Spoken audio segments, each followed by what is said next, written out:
성경을 읽어가다 보면 참 흥미로운 것을 많이 발견합니다. 첫째는 이루어질 수 없는 일들이 이루어지는 것에 대한 흥미로움이 있고요.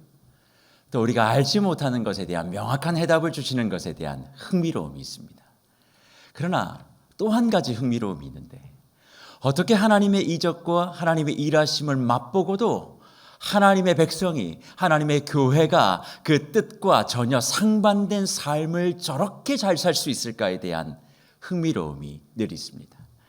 우리는 그런 기사를 대할 때마다 마음에 생각합니다. 이스라엘 백성은, 또 저런 사람들은 어떻게 저럴 수 있는가. 그러나 곰곰이 생각해 보면 나에게도 우리에게도 그런 문제가 있음을 발견하게 되지요. 야고보서 전을 읽어가다 보면 흥미로운 한 가지를 발견하게 됩니다. 야고보서 1장에서 우리는 하나님의 복음으로 잉태된 사람들, 예수의 보혈로 새로운 사람 된 사람들, 그래서 좋은 나무 되고 좋은 숲을 이루어서 하나님이 원하시는 열매를 맺고 살아가야 될 사명이 있음을 분명히 들었음에도 불구하고 야고보서 2장을 시작하면 흥미로운 사건이 등장합니다. 어떤 사건인 줄 아세요? 야고보 서신을 받았던 교회 공동체 안에 문제가 있었다는 거예요. 놀라운 하나님의 말씀을 듣습니다. 하나님의 관심을 늘 받았습니다. 그럼에도 불구하고 초대 교회의 성도들에게 문제가 있었대요. 어떤 문제가 있었을까요? 오늘 본문 1절은 이렇게 얘기합니다. 내 형제들아, 영광의 주 곧 우리 주 예수 그리스도에 대한 믿음을 너희가 가졌으니 사람을 뭐 하지 말라고요? 차별하지 말라, 그렇게 말합니다. 사람을 차별하는 문제가 있었대요. 복음으로 잉태되어져서 새 사람 되었음에도 불구하고 교회 공동체 안에 어떤 일이 벌어졌어요? 사람을 차별하는 일이 있었다, 그렇게 얘기합니다. 그래서 우리는 기억해야 됩니다. 하나님의 말씀을 듣고 주의 영이 임재하고 그리고 하나님의 말씀이 울려 퍼지는 신앙의 공동체 안에도 이 지상에 있는 교회라면 문제가 없는 교회는 단 하나도 없다라고 말이죠. 가끔 제가 성도님들에게 이런 질문을 받습니다. 목사님, 어떻게 교회가 완전하지 못합니까? 이 세상 가운데 완전한 교회를 좀 내게 보여주십시오. 그런 말씀을 제게 질문할 때마다 제가 늘 드리는 답변이 뭔 줄 아세요? 성도님과 제가 있어 교회는 완전할 수 없습니다. 저와 당신이 있어서 완전할 수 없어요. 교회는. 당신과 내가 죄인인데 어떻게 교회가 완전할 수 있겠냐고. 고로 지상에는 완전한 교회는 없다고. 우리는 완전한 교회를 만들어 가야 한다고. 그렇게 이야기를 해요. 그러니 야고보 서신을 받고 있는 이 교회의 문제는 뭐예요? 사람을 차별하는 거예요. 그러니 저는 이 말씀을 묵상하며 이런 생각을 해봤습니다. 초대 교회에만 이 차별의 문제가 있었을까? 지금을 살아가고 있는 우리 현재의 교회의 모습 속에, 신앙 공동체 속에 이런 차별의 모습은 없을까 생각하다가 저는 두 가지의 차별이 있을 수 있겠다, 그렇게 생각합니다. 첫째는 동향에 대한 차별입니다. 나와 같은 고향이냐 아니냐를 가지고 신앙의 공동체 안에 있음에도 불구하고 사람을 차별하는 일들이 비일비재합니다. 나와 같은 동향이면 그 사람은 무조건 내 편이고 그 지역과 다른 지역의 출신이면 무조건 적대하는 그런 분위기 교회 안에 있을 수 있습니다. 그래서 동향끼리 모임을 가지고 동향끼리 여행을 가고 동향끼리 무언가를 하고, 그런데 이 모습 세상의 모습 아닙니까? 분명히 예수 그리스도의 복음으로 새롭게 되어야 한다라고 하는 명령을 받고 세상과 선을 짓고 사는 것이 아니라 세상 한복판에 들어가서 하나님 나라가 무엇인지를 보여줘야 될 사명이 있는 교회된 저와 여러분에게 세상과 다른 모습이 아니라 세상과 똑같은 모습으로 교회 공동체가 움직여가고 있다면 그것은 문제가 아닐까요? 또 하나의 문제는 어떤 문제가 있을까요? 동문에 대한 문제입니다. 같은 학교. 그래서 우리는 늘 만날 때마다 당신 어디 학교를 나왔냐 물어봅니다. 대학교가 안 맞으면 고등학교를 물어보죠. 고등학교가 안 맞으면 중학교를 물어보죠. 중학교가 안 맞으면 초등학교, 국민학교를 물어봅니다. 그것도 안 맞으면 유치원을 물어보고 그것도 안 맞으면 서당도 물어봅니다. 어떻게든 뭐 하나만 걸리라는 거죠. 걸리면 내 편이라는 거예요. 그래서 사람을 대할 때 그 사람이 예수를 믿고 복음이 어떠냐는 중요하지 않아요. 그 사람이 나하고 어떤 접점이 있는가. 그런데 이거 어디서 하는 행동입니까? 세상에서 하는 행동. 근데 이게 어디 안에 있어요? 교회 안에 있는 거예요. 신앙의 공동체 안에 그런 일들이 있다 보니까 나하고 같은 동향이냐 동문이냐 이거를 가지고 나와 다른 곳에 있는 사람이야, 그리고 다른 학교를 나온 사람이야, 무언가 맞지 않아, 그렇게 얘기하면 서로 차별을 두는 거죠. 그래서 우리 안에 세상에서 쓰는 말이 있지 않습니까? 팔은 안으로 굽는다. 이게 신앙의 공동체 안에 있다면 우리는 과연 세상과 다른 삶을 사는 복음으로 잉태된 좋은 나무, 좋은 사람이라고 할 수 있겠습니까? 그래서 야고보가 이야기합니다. 오늘 1절 말씀이죠. 내 형제들아, 영광의 주 곧 우리 주 예수 그리스도에 대한 믿음을 너희가 가졌으니 사람을 차별하여 대하지 말라고 말이죠.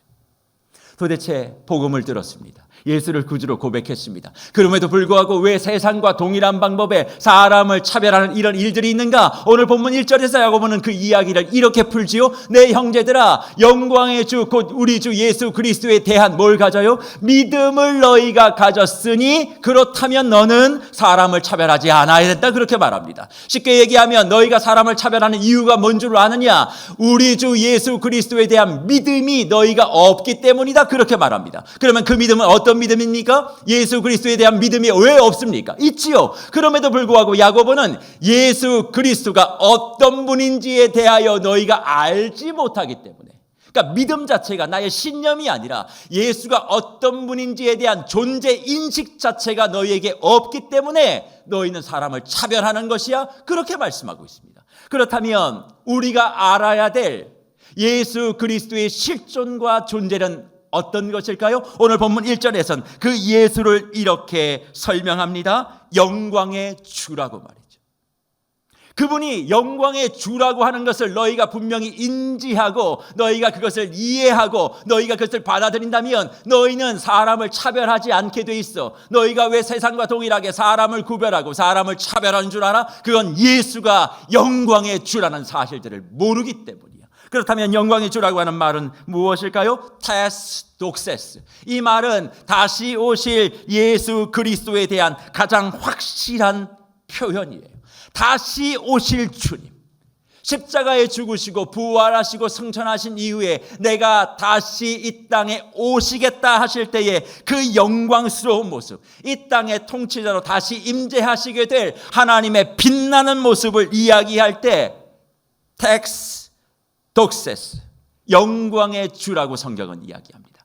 그러니 예수 그리스도가 단지 너희의 눈에는 초라하게 보이고 십자가에 죽어 가장 힘없는 것처럼 보일지 몰라도 그분은 영광의 주야. 그분은 이 세상에 다시 오셔서 너희를 통치하실 분이야. 예수 그리스도는 힘이 없고 나약한 분이 아니야. 그분은 모든 것 위에 모든 것을 가진 영광의 주라는 것을 너희가 인지하면 어떻게 너희가 사람을 차별할 수 있어? 그렇게 말씀하고 있는 것이죠. 그래서 무별 여러분 한번 생각해 보세요. 제자들이 예수님과 3년 공생애를 함께 갈 때 제자들이 예수를 부인한 건 예수 그리스도가 누군지를 몰랐기 때문이었어요. 야고보 서신을 쓰고 있는 야고보도 심지어 공생애 3년 동안에 예수가 누군지를 몰랐습니다. 그러기에 자신의 모든 것을 버리고 따랐던 예수 그리스도가 십자가에 못 박혀 죽자 그들은 예수를 저주하며 뿔뿔이 다 흩어졌던 것이죠. 만약 십자가에 달렸던 예수 그리스도가 영광의 주라고 하는 사실들을 알았다면 그들이 예수를 버리고 도망칠 수 있었을까요? 왜 그러면 그들은 예수 그리스도가 영광의 주, 부활의 주라는 것을 몰랐을까요? 눈에 보이는 대로 예수를 봤기 때문에 그래요. 그런데 어느 순간 눈에 보이는 것으로 보는 것이 아니라 보이지 아니하는 그 믿음의 눈이 떠지게 되어지는데 그 시점이 어디느냐? 오늘 고린도전서 15장 6절과 8절 말씀에 영광의 주라는 사실, 영안이 열려져서 보이지 않는 것을 볼 수 있는 능력을 이때 가졌다, 사도 바울을 통해 고백하는 내용이 있습니다. 고린도서 15장 6절과 8절 이렇게 말하죠. 그 후에 500여 형제에게 일시에 보이셨나니 그 중에 지금까지는 대다수는 살아있고 어떤 사람들은 잠들었으며 그 후에 야고보에게 보이셨으며 그 후에 모든 사도에게와 맨 나중에 만삭되지 못하여 난 자 같은 내게도 보이셨다. 그렇게 말씀해 주고 있습니다. 부활하신 예수 그리스도를 만났던 그 사건, 부활하신 예수 그리스도를 통하여 믿음의 눈을 뜨게 되어지니 이제는 십자가에 죽으신 예수 그리스도가 처참하고 초라하고 저주받은 분이 아니라 그분이 진정한 영광의 주라는 것을 보게 됐다는 거예요. 그렇습니다. 믿음의 눈을 뜬다는 것은 바로 이거예요. 모든 사람들이 누구나 볼 수 있는 사실을 보는 것이 아니라 아무나 볼 수 없는 그 사실을 보는 것, 이것이 예수가 누군지를 알고 믿음의 눈을 뜨는 사람들에게 나타나는 특징이라는 거죠. 우리가 예수 그리스도가 부활하신 분이라는 것을 믿는다면 단지 나의 삶을 죽음에서 생명으로 건진다는 그 교리를 믿는 것이 아니라 부활하신 예수 그리스도가 내 안에 임재하시게 되어지면 누구나 볼 수 있는 것을 넘어 아무나 볼 수 없는 그 사실, 어떤 사건과 어떤 현실과 어떤 사람에 대한 실체와 본질에 대하여 집중하게 되어지는 그 힘을 갖게 된다, 그렇게 말씀하는 거죠. 그러니까 오늘 야고보는 이야기합니다. 너희가 영광의 주 예수를 믿는 사람이야? 그러면 왜 현상을 보고 사람을 차별해? 너희는 눈에 보이는 현상을 보는 사람이 아니라 본질과 실존을 보는 사람이지. 예수 그리스도의 십자가의 죽으심이 아니라 그 죽으심을 통해 부활하심을 보는 거고, 너희의 삶에 환난과 어려움과 질병과 답답함이 몰려와도 그 이면에 기적을 베풀고 계시는 하나님의 손을 보는 것입니다. 어떠한 환경과 여건 속에서도 하나님이 나를 포기하지 않는다라고 하는 그 하나님의 신실하시며 운행하시고 홀로 나를 내버려 두지 않으시고 천군 천사까지 동원하여 나를 호위하고 계시는 그 불마와 불병거까지 볼 수 있는 눈을 갖는 것, 그게 바로 영광의 주 예수를 아는 사람, 믿는 사람이야 말씀하고 있는 겁니다. 저는 이 믿음이 우리 세계로 모든 무별들에게 충만하기를 간절히 축원합니다.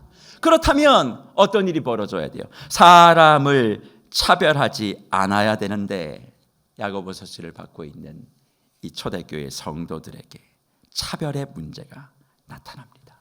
그러면 도대체 이들에게 나타났던 차별의 문제는 무엇일까요? 오늘 본문 2절과 3절에 이렇게 말합니다. 만일 너희 회당에 금가락지를 끼고 아름다운 옷을 입은 사람이 들어오고 또 남루한 옷을 입은 가난한 사람이 들어올 때에 너희가 아름다운 옷을 입은 자를 눈여겨보고 말하되 여기 좋은 자리에 앉으소서 하고 또 가난한 자에게 말하되 너는 거기에 서 있든지 내 발등상 아래 앉으라, 그렇게 말하는 차별의 문제를 제기합니다. 어떤 의미에선 서두에 제가 말씀드렸던 이 한국 교회에 있는 동향과 동문의 차별이 아니라 오늘 서신서에 나오는 차별은 경제적인 부유함과 가난함에 의거하여 만들어진 차별, 그걸 이야기하는 거예요. 그런데 오늘 2절 말씀을 다시 한번 볼까요? 어떤 일이 벌어지느냐, 이렇게 말합니다. 회당이에요. 회당은 그 당시에 서신을 받았을 때 예수 그리스도의 부활하심을 믿는 사람들이 함께 모여 하나님의 말씀을 나누는 것입니다. 그러니 회당에 들어와 있는 사람들은 다 어떤 사람이냐면 예수의 부활을 체험한 사람들, 그걸 고백한 사람들이에요. 그러면 오늘 1절 말씀에서 얘기하는 예수가 영광의 주라고 하는 것을 인지하는 사람들, 눈에 보이는 현상이 아니라 실존과 본질을 볼 수 있는 사람들이 모여있는 회당에 어떤 일이 벌어집니까? 금가락지를 끼고 아름다운 옷을 입은 사람과 남루한 옷을 입은 가난한 사람이 들어오는 거예요. 이 두 사람이 믿음이 있는지 없는지 성경은 이야기하지 않습니다. 어찌됐든 믿음이 있건 없건 상관없이 아름다운 옷을 입고 한 사람이 들어오고 남루한 옷을 입고 가난한 사람이 들어왔어요. 그러니까 3절에 어떻게 얘기합니까? 아름다운 옷을 입은 사람을 눈여겨보고 말하되 상석에 앉으세요. 가난하고 남루한 옷을 입은 사람에게 뭐라고 얘기합니까? 거기 서 있든지, 내 발등상이 뭐냐면 내 발 아래 앉든지, 그렇게 말한다는 겁니다. 그러니까 이 회당과 지금 나타나는 이 모습 자체는 완전히 맞지 않는 이야기예요. 그런데 이 가난함과 부유함을 구별하며 우리가 주목해야 할 것은 3절에 너희가 아름다운 옷을 입은 자를 눈여겨봤다라고 하는 구절이에요. 저기서 말하는 이 아름다운 옷이라고 하는 것은 남포로스라는 말입니다. 소위 말하면 빛나다 화려하다의 옷이에요. 빛나고 화려한 옷을 입고 오는 사람을 눈여겨 바라본 거죠. 그러면 부활의 능력을 체험하고 영광의 주를 고백하는 사람은 현상이 아니라 본질을 봐야 되는데, 지금 이 사람들, 회당에 모이는 사람들이 뭘 본 거예요? 람포로스, 화려하고 예쁘고 빛난 옷을 보고 그 옷 때문에 당신은 상석에 앉으세요. 남루하고 헐벗은 옷을 보고 당신은 서 있든지 내 발 아래 앉든지 그렇게 지금 했다는 겁니다. 그런데 이 말이 영광의 주라고 하는 말과 대조되어 설명하고 있어요. 무슨 말인가? 이런 이야기죠. 사실 예수님은 공생애 가운데 한 번도 화려하고 빛나는 옷을 입으신 적이 없습니다. 그렇죠? 그분이 화려하고 또 멋지는 옷을 입고 왕의 의복을 입었으면 사람들이 그렇게 괄시천대했겠습니까?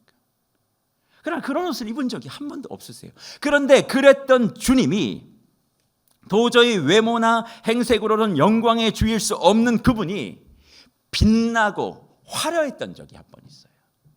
그게 언제일까요? 변화산 사건입니다.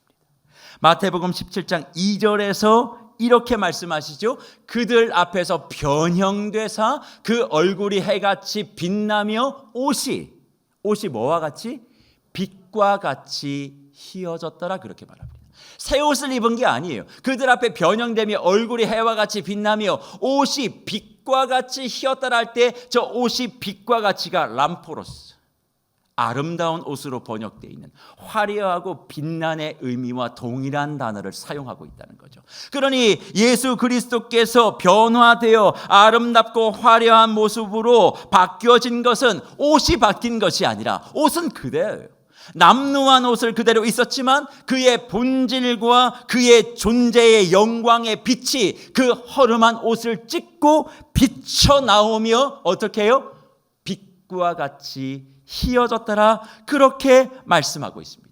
그러니 사랑하는 무별 여러분, 한번 생각해 보십시오. 우리가 예수 그리스도를 닮아가는 그리스도의 제자라고 할 때 예수 그리스도를 닮는다고 하는 그 예수는 어떤 모습입니까? 본질과 존재가 빛나는 분이에요.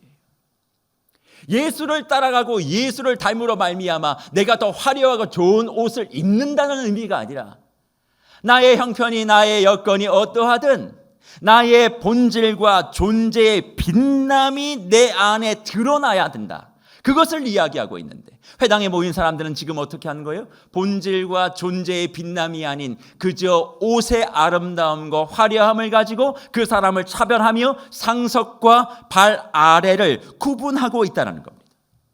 눈에 보이는 것으로 모든 것을 판단하는 이 모습이 너희들 안에 지금 나타나고 있지 않느냐? 그런데 어떻게 너희가 복음으로 잉태되어 영혼의 생명의 숲을 이루어 이 세상의 하나님 나라가 무엇인지를 증명할 수 있는 사명을 감당할 수 있는 거야, 그렇게 말씀하고 있는 것이죠. 그런데 이 말씀은 이런 면으로서도 한 번 더 살펴볼 필요가 있어요. 어떤 면이냐면 그 당시 사회 문화예요. 그 당시 사회 문화는 어떤 일이 있었느냐면 노예제도가 있었습니다. 그러니까 예수를 구주로 고백하는 사람들 가운데 주인도 있을 수 있고 노예도 있을 수 있어요. 그러면 집 밖에서는 그럴 수 있지만 신앙 공동체 안에 오면 그거 구분이 없어야 되는데, 그런 구분들이 늘 교회 안에도 있는 이런 모습이 배경으로 다 나타난다는 것이죠. 그러니 오늘 야고보는 이야기합니다. 너희가 영광의 주를 제대로 알지 못하여 사람을 판단하게 되고 아름다운 옷을 입고 남루한 옷을 입고 있는 그 현상에 대해서 이렇게 차별하는 것, 그거 악한 일이다. 왜요? 4절에 이렇게 말씀하기 때문에 그래요.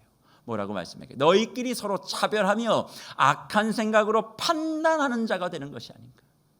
너희끼리 서로 차별하며 악한 생각, 이 말이 도대체 무엇이냐? 자신들의 기준과 생각으로 판단하는 뜻이에요.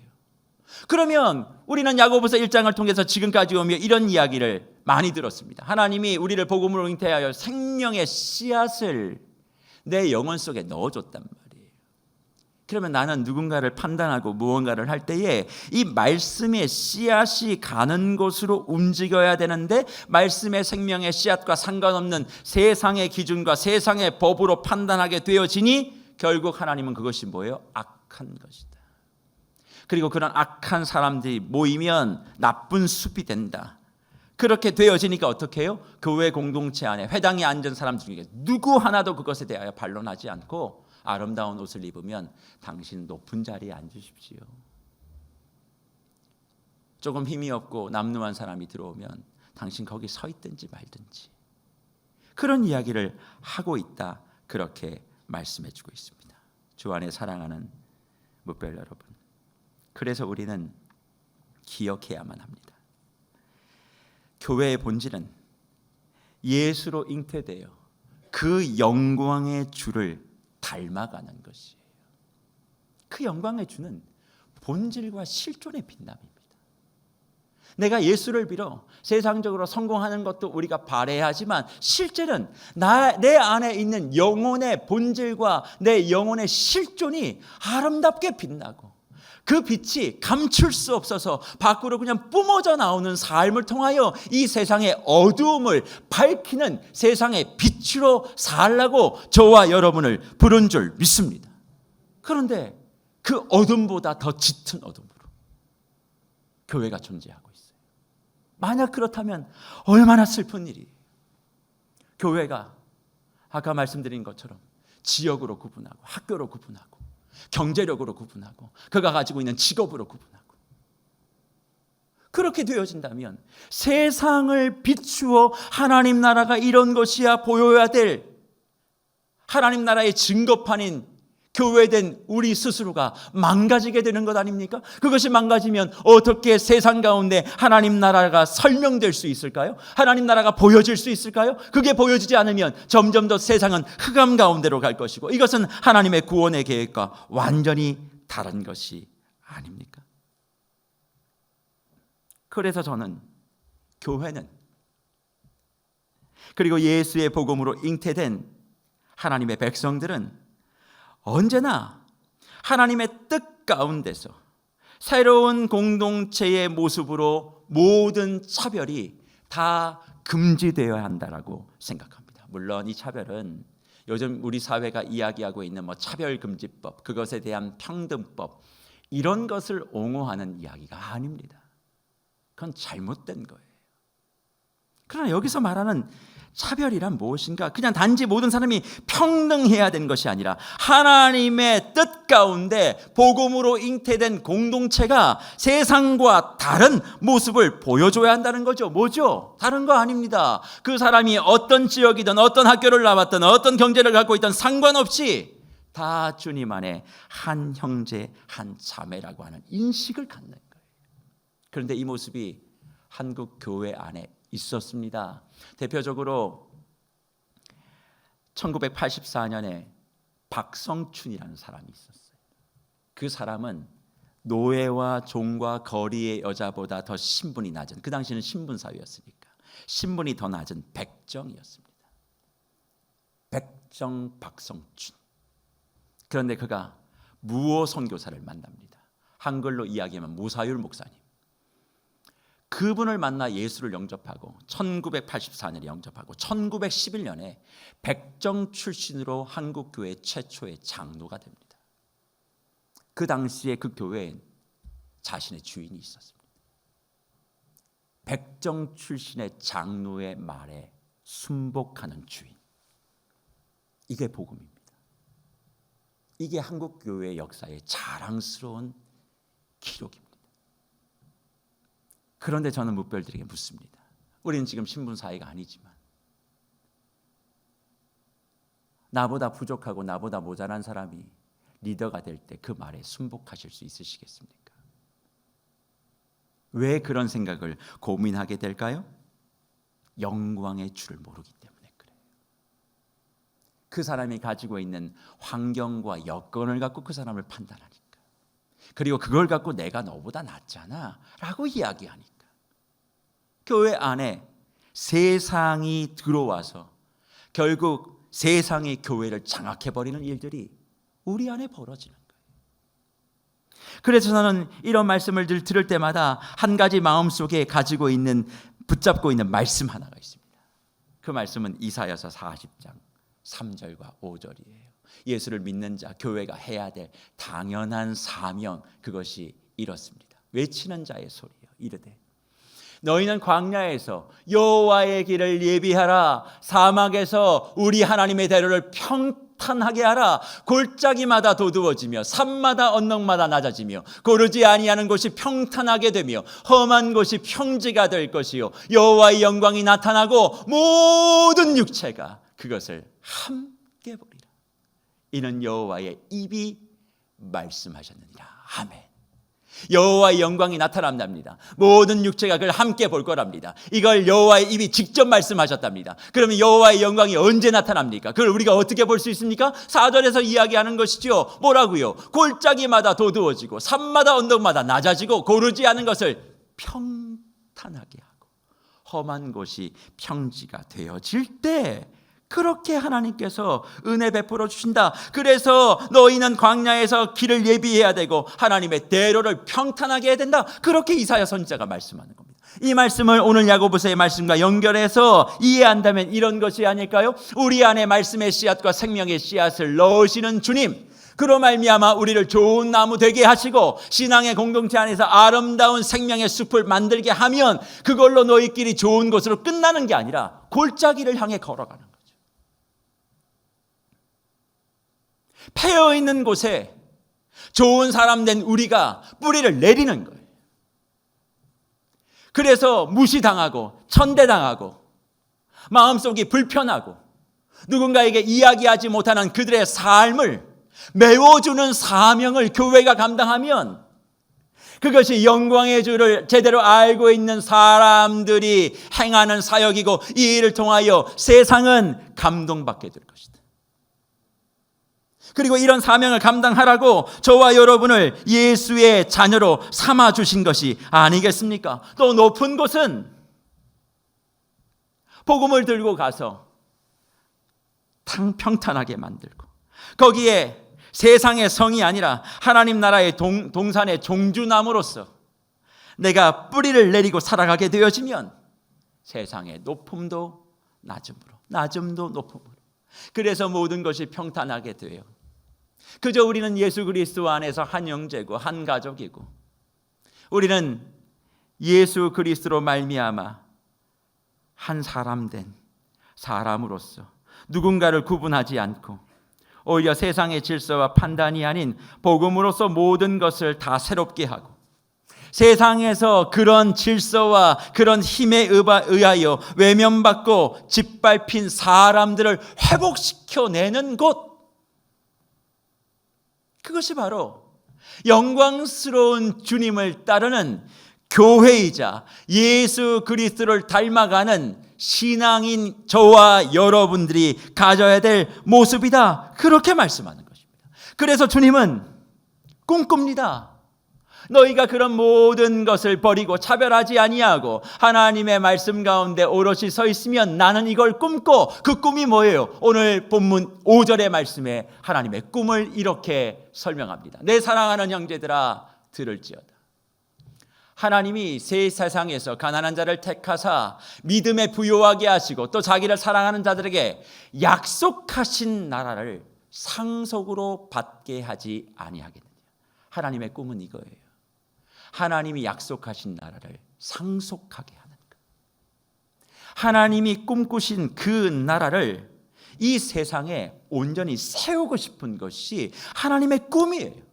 하나님의 꿈은 다른 것이 아닙니다. 하나님의 꿈은 부패하고 어그러지고 굳어진 이 세상의 질서와 가치와 생각을 완전히 반전해서 주님의 은혜의 물길로 인간 본연의 모습으로 하나님 나라의 질서로 이 세상을 다시 새롭게 만드는 것, 그것이 하나님의 꿈이에요. 그리고 그 꿈을 감당하게 하기 위하여 하나님은 저와 여러분을 택하셨다는 겁니다. 그런데 이 구절을 읽을 때 오해는 하지 마세요. 뭘 오해하지 말으시냐? 내 사랑하는 형제들아 들을지어다. 하나님이 세상에서 가난한 자를 택하사 믿음에 부요하게 하셨다라고 하는 이 말을 오해하시면 안 돼요. 어떤 오해입니까?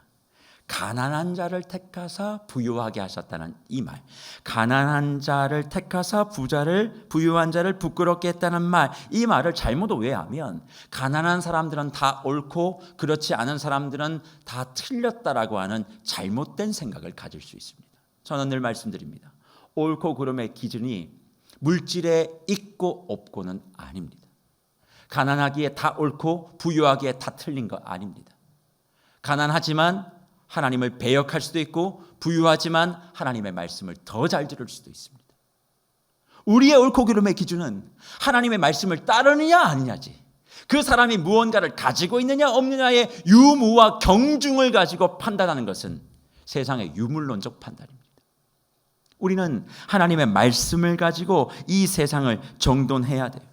물질에 있고 없음이 그래서 죄냐 아니냐의 논지가 아니라는 겁니다. 오직 하나님의 말씀과 하나님의 나라, 하나님의 통치가 우리의 삶의 옳고 그름의 기준이 되어야 한다는 거예요. 그러면 왜 5절에서 하나님이 세상에서 가난한 자를 택하사 부유하게 하신다 이 말씀을 하셨느냐? 그것은 다른 의미가 아니에요.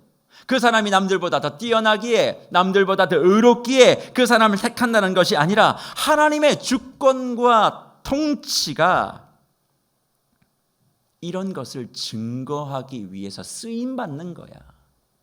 가난한 사람들을 통해, 왜 아무것도 없으니까 이 일을 통해 나타나면 하나님의 통치가 나타난다, 그런 차원에서 지금 말씀하고 있는 거지.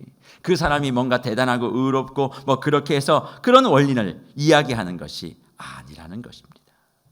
그러니 주 안에 사랑하는 무별 여러분, 하나님 나라의 상속자로서 이 땅에 그 나라를 이루며 걸어가셔야 되지 않겠습니까? 내가 처해 있는 환경과 여건이 아무리 힘들고 어렵지만 그 세상의 한복판에 하나님의 나라를 멋지게 한번 일구고 이 땅의 소명이 끝나는 날, 주님 나 할 것 다 하고 왔습니다. 그리고 주의 품에 안겨야 되지 않겠습니까? 그러면 어떻게 우리가 이 세상 가운데 하나님 나라를 이루고 그 상속을 이어주며 주님 나 할 것 다 하고 왔습니다, 그렇게 멋지게 우리 인생을 마무리할 수 있을까요? 야고보는 너희가 이 사실을 알면 그거 할 수 있어 우리에게 해답을 주는데, 오늘 우리가 읽은 본문 7절의 말씀에 이렇게 기록합니다. 다 같이 한번 읽을까요? 그들은 너희에게 대하여 일컫는 바 그 아름다운 이름을 비방하지 아니하느냐, 그렇게 말씀하고 있습니다. 야고보는 너희가 이거 한 가지만 기억하면 할 수 있어. 세상의 질서는 너희를 비방하는데, 너희를 왜 비방하느냐? 아름다운 이름을 갖고 있기 때문에 비방해. 그럼 저 아름다운 이름이 뭔지를 좀 알아야 되지 않겠습니까? 칼로스 오노마. 무슨 말이냐? 이게 원래 뜻은 이런 이야기예요. 하나님의 이름으로 불려지면 하나님의 것이 된다. 좀 어렵지만 다시 한번요. 하나님의 이름으로 불려지면 하나님의 것이 된다는 뜻이에요. 그러니까 아름다운 이름이 우리가 얘기하는 뭐 뷰티풀하고 뭐 좋고 우리가 아까 얘기한 것처럼 화려하고 빛나는 그런 옷을 갖고 있다, 그게 아니라 너희는 하나님의 이름으로 구원받고 하나님의 이름으로 자녀되어지고 하나님의 이름으로 하나님의 백성된 사람 아니냐. 그러니 너희의 명패 가슴에는 하나님의 아름다운 이름이 새겨져 있다. 너희가 남루한 옷을 입던 어떤 옷을 입던 이 명패는 사라지지 않아. 그러니까 너희는 하나님의 아름다운 이름을 가지고 있는 사람이야, 그렇게 말해야 된다는 거예요. 그걸 인식하게 되어지면 너희는 그 아름다운 이름에 걸맞게 살게 되어져. 그런데 지금 네가 사람을 차별하지, 세상의 질서를 가지고 그렇게 얘기하지, 그러면 너는 스스로 그 이름을 비방하고 있는 거야. 세상도 너를 비방하지만 너 자신이 그걸 비방하는 거야. 그리고 그것이 사악한 행동이야, 악한 행동이야, 그렇게 말씀하고 있는 겁니다. 그럼 이 말씀을 우리는 어떻게 적용할 수 있을까요? 저는 설교에 처음으로 다시 돌아갑니다. 아름다운 이름표를 다 달고 있는 저와 여러분들. 그런데 왜 세상의 기준으로 우리가 지역을 나누고 학교를 나누고 그리고 또 우리가 하는 일을 구분하여 서로 그렇게 차별할까요? 그 행동 자체가 뭐라고요? 아름다운 이름을 붙여주신 그분을 비방하는 사악한 행동이라고 이야기합니다. 이게 초대교회에도 있었고 지금 교회 안에도 있을 수 있다라고 말씀하는 것이죠. 그러기에 사랑하는 무별 여러분, 이 시간 이것을 기억하십시오. 나는 예수를 믿고 있는 사람으로, 하나님의 자녀가 된 사람으로 하나님이 부여하신 아름다운 이름을 가지고 있음에 자신감을 가지셔야만 합니다. 내가 어떤 모습, 어떤 자리에 있든 우리는 복음으로 잉태되어진 아름다운 이름을 가진 아름다운 사람입니다. 우리는 아름다운 이름을 가진 아름다운 사람들.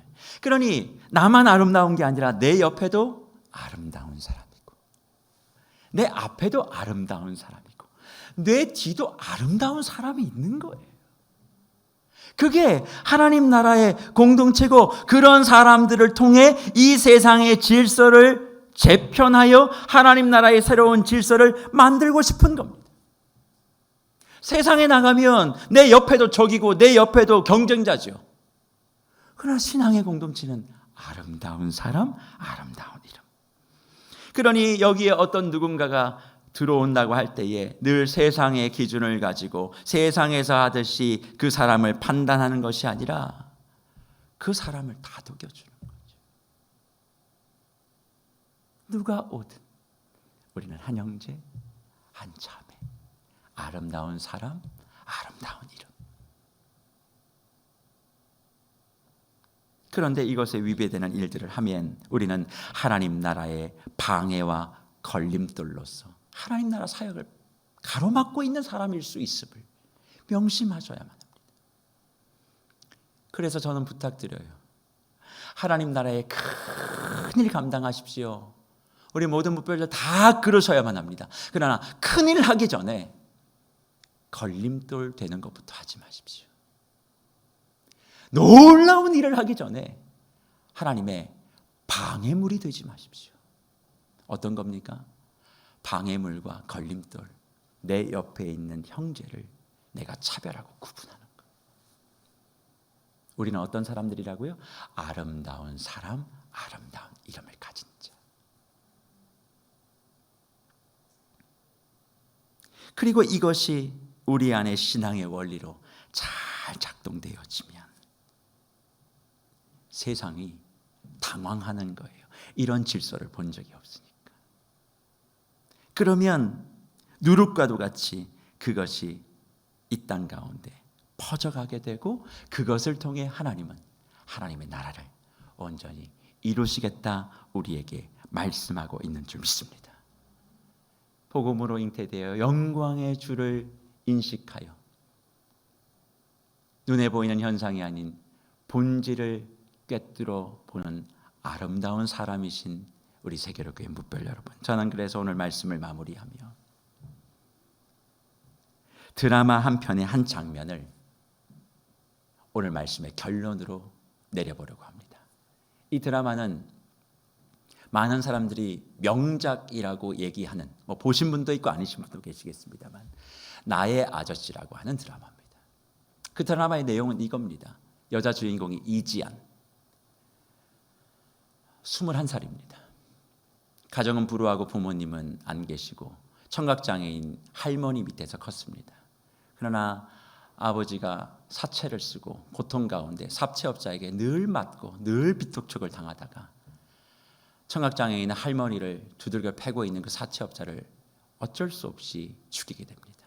그리고 난 다음에 그 여자 주인공은 인생의 나락으로 떨어지게 되죠. 어디 가든 늘 자신을 숨기고 그랬던 사람이 어느 회사에 들어가서 박동훈이라고 하는 부장을 만납니다.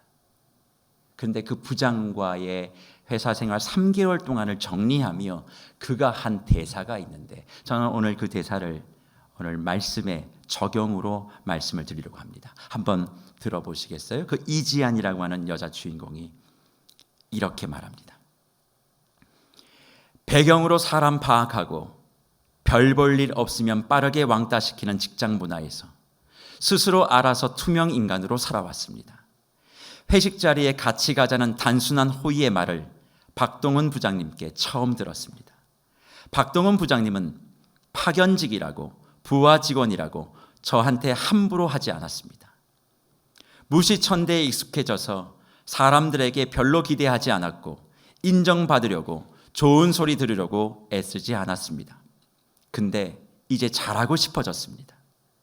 제가 누군가를 좋아하는 게 어쩌면 지탄의 대상이 될 수 있는지는 모르겠지만 저는 오늘 잘린다고 해도 처음으로 사람 대접받아봤고 어쩌면 내가 괜찮은 사람일 수 있다는 생각이 들게 해준 이 회사에 박동훈 부장님께 감사할 겁니다.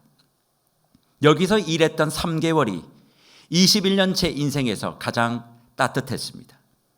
지나가다가 이 회사 건물만 봐도 기분이 좋아지고 평생 사만 ENC가 잘 되길 바랄 겁니다. 저는 이 대사를 들으면서 이런 생각을 합니다. 정말 이와 같은 어떤 한 지체가 세계로 교회에 들어왔을 때 3개월 동안 신앙생활을 하고 그의 입술에 이런 고백이 나올 수 있을까? 투명인간으로 알아서 살려고 했던 그 사람이 처음으로 사람 대접받아보고 내가 괜찮은 사람이라고 들 수 있었다. 그래서 지나가다가 이 회사 건물을 봐도 기분이 좋아지고 그 회사가 평생 잘 되기를 바란다라고 하는 그 고백이 교회에 처음 찾아오는 힘들고 마음이 어려운 지체들을 통해 나올 수 있을까요? 저는 세계로 교회가 그것이 나올 수 있는 교회가 되어야 된다라고 믿습니다. 마음이 찢기고 상한 영혼들이 몸된 교회에 들어와 지역의 차별, 교양의 차별, 학교의 차별이 아니라 예수 그리스도로 말미암아 한 가족 되어져서 사람을 계산하고 접근하는 것이 아니라 예수의 사랑으로 그냥 다가가 세상에서 들을 수 없는 호의의 말, 내가 입고 있는 옷 때문에, 내가 나온 학교 때문에, 내가 하고 있는 직장 때문에, 나의 경제력 때문에, 내가 살고 있는 집 때문에 한 번도 같이 밥 먹자는 말을 들어보지 못한 이들이 교회에 와서 같이 밥 먹자, 같이 차 한잔 마시자, 그렇게 이야기할 때 세상의 질서에 억눌린 이들이 교회의 질서를 경험하며 그들이 다시 하나님 나라를 체험하고 다시 돌아가 세상은 어둡지만 교회는 밝더라, 세상은 차갑지만 교회는 따뜻하더라. 이것이 영광의 주를 체험하는 사람들의 모습이어야 하지 않겠습니까? 주 안에 사랑하는 무별 여러분, 예수 믿어 천국 가는 것이 신앙의 끝이 아닙니다. 골짜기마다 들어가셔서 메워내십시오. 패여 있는 곳마다 가셔서 그들의 마음을 만져주십시오. 그것 하라고 주님이 저와 여러분을 불러 이곳에 세운 줄 믿습니다. 그래서 저는 꿈꿉니다. 우리 무별들과 세계로 교회를 누군가 보기만 해도 존경하고 우리 교회를 지나가기만 해도 이 지역의 많은 주민들이 이 교회가 잘 되기를 바랍니다. 기도할 수 있는 그런 꿈을 꿔봅니다. 이 꿈에 같이 동참해 주시겠습니까? 이 꿈에 함께 해 주시겠습니까? 그렇다면 내 옆에 뒤에 있는 사람은 아름다운 사람입니다. 그 마음을 갖고 축복하시며 이번 한 주 아름다운 이름을 가진 아름다운 사람으로 승리하시는 저와 여러분이 되시기를 축원합니다.